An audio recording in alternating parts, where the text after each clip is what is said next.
Hi friends, ಎಲ್ಲರೂ ಹೇಗಿದ್ದೀರಾ? ಎಲ್ಲರೂ ಚೆನ್ನಾಗಿದ್ದೀರಾ ಅಂತ ಅಂದ್ಕೊಂಡಿದ್ದೀನಿ. ಫ್ರೆಂಡ್ಸ್, ಇವತ್ತಿನ ರೆಸಿಪಿ ನಾನು ಆನಿಯನ್ ಕಟ್ಲೆಟ್ ಮಾಡ್ತಾ ಇದ್ದೀನಿ. ತುಂಬಾ ರುಚಿಯಾಗಿರುತ್ತೆ, ಹಾಗೆ ಗರಿ ಗರಿಯೂ ಆಗಿರುತ್ತೆ. ಈ ಕಟ್ಲೆಟ್ ಹೇಗೆ ಮಾಡೋದು ಅಂತ ನೋಡ್ಕೊಂಡು ಬರೋಣ. ತುಂಬ ಸುಲಭವಾಗಿ ಕೇವಲ 10 ನಿಮಿಷದಲ್ಲಿ ಮಾಡ್ಕೊಳ್ಬೋದು. ಇದು ನಾವು ಸಂಜೆ ಕಾಫಿ ಟೀ ಕುಡಿಬೇಕಾದ್ರಂತೂ ತುಂಬ ರುಚಿಯಾಗಿರುತ್ತೆ. ಹಾಗಿದ್ರೆ ಬನ್ನಿ, ತಡ ಮಾಡೋದಕ್ಕೆ ಇವಾಗಲೇ ನೋಡ್ಕೊಂಡು ಬರೋಣ. ನೋಡ್ಬೋದು ಫ್ರೆಂಡ್ಸ್, ಇವಾಗ ನಾನು ಒಂದು ಬೌಲ್ ತೊಗೊಂಡಿದ್ದೀನಿ. ಒಂದು ಬೌಲ್ಗೆ ಚಿಕ್ಕ ಬೌಲಷ್ಟು ನಾನು 4 ಈರುಳ್ಳಿನ ಕಟ್ ಮಾಡಿ ಇಟ್ಕೊಂಡಿದ್ದೆ, ಉದ್ದುದ್ದಕ್ಕೆ ಕಟ್ ಮಾಡ್ಕೊಂಡಿದ್ದೀನಿ. ಹಾಗೆಯೇ ಒಂದು ಸ್ವಲ್ಪ ಕೊತ್ತಂಬರಿ ಸೊಪ್ಪನ್ನ ಕಟ್ ಮಾಡಿ ಇಟ್ಕೊಂಡಿದ್ದೀನಿ, ಹಾಕ್ಕೊಳ್ತಾ ಇದ್ದೀನಿ. 1 ಸ್ಪೂನಷ್ಟು ಜೀರಿಗೆ, 1 ಸ್ಪೂನಷ್ಟು ರೆಡ್ ಚಿಲ್ಲಿ ಪೌಡರು, ಅರ್ಧ ಸ್ಪೂನಷ್ಟು ಶುಂಠಿ ಬೆಳ್ಳುಳ್ಳಿ ಪೇಸ್ಟ್ ಹಾಕ್ಕೊಳ್ತಾ ಇದ್ದೀನಿ. ಹಾಗೆಯೇ ರುಚಿಗೆ ತಕ್ಕಷ್ಟು ಉಪ್ಪು ಹಾಕ್ಕೊಳ್ತಾ ಇದ್ದೀನಿ. ಇದೆಲ್ಲ ಹಾಕಿದ ನಂತರ ಇದನ್ನು ಚೆನ್ನಾಗಿ ಒಂದ್ಸಲ ಮಿಕ್ಸ್ ಮಾಡಿಕೊಂಡು ಕಲಿಸ್ಕೊಳ್ಬೇಕಾಗುತ್ತೆ. ಇದು ತುಂಬಾ ರುಚಿಯಾಗಿರುತ್ತೆ, ಬೇಗನೆ ಆಗೋಗುತ್ತೆ. ಇದು ರೆಸಿಪಿ 10 ನಿಮಿಷ ಆದರೆ ಸಾಕು, ನಮಗೆ ತುಂಬ ರುಚಿ ಕೊಡುತ್ತೆ. ನೋಡಿ, ಇದಾಗಿದೆ ಅಲ್ಲ, ಈಗ ಒಂದ್ಸರಿ ಚೆನ್ನಾಗಿ ಮಿಕ್ಸ್ ಮಾಡ್ಕೊಂಡಿದ್ದೀನಿ. ಇದಕ್ಕೀಗ ನಾನು 2 ಸ್ಪೂನಷ್ಟು ಎಣ್ಣೆ ಹಾಕ್ಕೊಂಡ್ಬಿಡ್ತೀನಿ. ಈಗ ಎಣ್ಣೆ ಹಾಕಿದ ನಂತರ ನೋಡಿ ಚೆನ್ನಾಗಿ ಒಂದ್ಸಲಿ ಹಾಗೆಯೇ ಮಿಕ್ಸ್ ಮಾಡ್ಕೊಂಡ್ಬಿಡ್ತೀನಿ. ನೋಡಿ, ನೆಕ್ಸ್ಟಿಗೆ ನಾನೀಗ 1 ಬೌಲಷ್ಟು ಅಕ್ಕಿ ಹಿಟ್ಟನ್ನ ತೊಗೊಂಡಿದ್ದೆ. 1 ಬೌಲ್ ಅಷ್ಟೇ ಹಾಕ್ಕೊಳ್ತೀನಿ, ಜಾಸ್ತಿ ಹಾಕ್ಕೊಳಕ್ಕೆ ಹೋಗ್ಬಾರ್ದು. ಯಾಕಂತಂದರೆ ಜಾಸ್ತಿ ಹಾಕ್ಕೊಂಡ್ಬಿಟ್ರೆ ಎಲ್ಲ ಅದು ಬರೀನೇ ಹಿಟ್ಟಿಟ್ಟೆ ಉಳ್ಕೊಂಡ್ಬಿಡುತ್ತೆ. ನಾವು ಎಣ್ಣೆ ಒಳಗೆ ಹಾಕಬೇಕಾದ್ರೆ ಅದು ಚೆನ್ನಾಗಿ ಬೇಯೋದಿಲ್ಲ. ಅದು ನಮಗೆ ಈರುಳ್ಳಿ ಕಟ್ಲೆಟ್ ಅಂತ ಅನಿಸೋದಿಲ್ಲ, ಬಜ್ಜಿ ಅಂತ ಅನಿಸ್ಬಿಡುತ್ತೆ. ಅದಕ್ಕೋಸ್ಕರ ಈ ರೀತಿಯಾಗಿ ನೀವು ಇಷ್ಟೇ ಹಾಕ್ಕೊಳ್ಬೇಕಾಗುತ್ತೆ. ಇವಾಗ ನೋಡಿ ಚೆನ್ನಾಗಿ ನಾನು ಮಿಕ್ಸ್ ಮಾಡ್ಕೊಂಡ್ಬಿಡ್ತೀನಿ. ನೀರು ಹಾಕೋಕ್ಕಿಂತ ಮೊದಲೇ ನಾವು ಈ ರೀತಿಯಾಗಿ ಸ್ವಲ್ಪ ಮಿಕ್ಸ್ ಮಾಡ್ಕೊಳ್ಬೇಕಾಗುತ್ತೆ.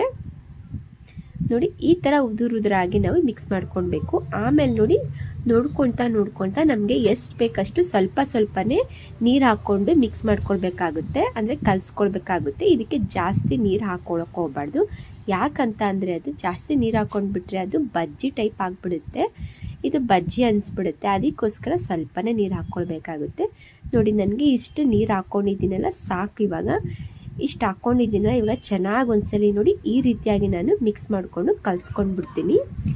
ಯಾವ ಥರ ಕಲಿಸ್ಕೊಳ್ತಾ ಇದ್ದೀನಿ ನೋಡಿ, ಈ ರೀತಿಯಾಗಿ ನೀವು ಕಲಿಸ್ಕೊಂಡ್ರೆ ಕರೆಕ್ಟಾಗಿ ನಿಮಗೆ ಕಟ್ಲೆಟ್ಟು ಮಾಡೋಕ್ಕೆ ಬರುತ್ತೆ ಅಂತ. ನೋಡಿ, ಈ ರೀತಿಯಾಗಿ ನಾನು ಚೆನ್ನಾಗಿ ಒಂದ್ಸಲಿ ಮಿಕ್ಸ್ ಮಾಡಿಕೊಂಡು ಕಲಿಸ್ಕೊಳ್ತಾ ಇದ್ದೀನಿ. ತುಂಬಾ ಚೆನ್ನಾಗಿರುತ್ತೆ, ಒಂದ್ಸಲಿ ಟ್ರೈ ಮಾಡಿ ನೋಡಿ. ಈ ಥರ ಆನಿಯನ್ ಕಟ್ಲೆಟು ನೋಡ್ತಾ ಇದ್ದೆಲ್ಲ ಈ ರೀತಿಯಾಗಿ ನಾವು ಕಲಿಸ್ಕೊಳ್ಬೇಕು. ನೋಡಿ, ನೆಕ್ಸ್ಟ್ ಇದೆಲ್ಲ ಆಗಿದೆ ನೋಡಿ, ಈ ರೀತಿಯಾಗಿ ಬಂದಿದೆ. ನೆಕ್ಸ್ಟಿಗೆ ನೋಡಿ, ಇವಾಗ ನಮಗೆ ಯಾವ ಥರ ಶೇಪ್ ಬೇಕು ಕಟ್ಲೆಟ್ ಶೇಪು ಮಾಡ್ಕೊಳ್ತಾ ಇದ್ದೀನಿ. ನಿಮ್ಗೆ ಯಾವ ಥರ ಇಷ್ಟ ಆ ರೀತಿಯಾಗಿ ನೀವು ಮಾಡ್ಕೊಳ್ಳಿ. ನಾನು ಇದನ್ನು ರೌಂಡ್ ಶೇಪು ಮಾಡ್ಕೊಳ್ತಾ ಇದ್ದೀನಿ. ನೋಡಿ, ಈ ಥರ ನಾನು ಅಂಗೈಗೆ ಇಟ್ಕೊಂಡು ಈ ಥರ ರೌಂಡ್ ಮಾಡ್ಕೊಳ್ತಾ ಇದ್ದೀನಿ. ನೋಡ್ತಾ ಇದ್ದೆಲ್ಲ ಈ ಥರ ಸೈಜ್ಗೆ ನಾನು ಎಲ್ಲ ಮಾಡ್ಕೊಂಡ್ಬಿಡ್ತೀನಿ. ನೋಡ್ಬೋದು, ಇವಾಗ ನಾನು ಈ ಥರ ಮಾಡಿಟ್ಕೊಂಡಿದ್ದೀನಿ. ನೆಕ್ಸ್ಟಿಗೆ ನೋಡಿ ಫ್ರೆಂಡ್ಸ್, ಈ ಕಡೆ ನಾನು ಎಣ್ಣೆನ ಕಾಯಕ್ಕೆ ಇಟ್ಕೊಂಡಿದ್ದೆ ಬಿಸಿ ಮಾಡೋಕ್ಕೆ. ಇವಾಗ ಒಂದೊಂದೇ ಹಾಕಿ ತೋರಿಸ್ತಾ ಇದ್ದೀನಿ. ಈಗ ಎಣ್ಣೆಗೆ ಹಾಕ್ಕೊಂಡ್ಬಿಡ್ತೀನಿ.